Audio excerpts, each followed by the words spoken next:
د افغان ځواکونو یوه نوې او په زړه پورې کارنامه دا چې کومه کارنامه افغان کمانډو ځواکونو کړې ده ویډیو را سره تر رفعه پورې وګورئ او زموږ دغه چینل هم در سره سبسکرایب کړئ. افغان ځواکونو یوه نوې په زړه پورې کارنامه وکړله.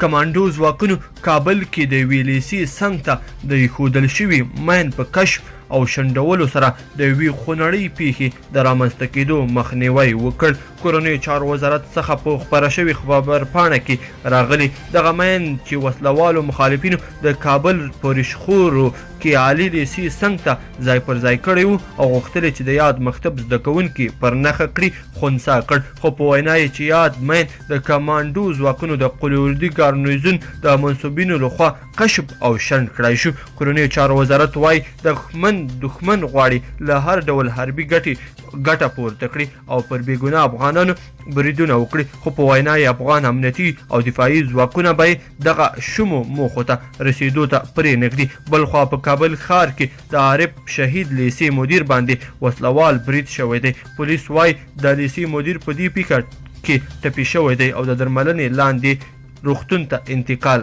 کړی شوی دی. دا په داسې حال کې ده چې پرون هم ناپېژانده وسلوالو د 11مې امنیتي حوزې په مربوطاتو کې د عبدالغفور ندیم لیسې مدیر د یاد ښوونځي په مخ کې په ډزو وواژه. ګرانو کتونکو دغه وه زموږ نننۍ ویډیو. کومه ویډیو خوښه شوې وي راسره لایک کړئ او نورو دوستانو سره هم شیر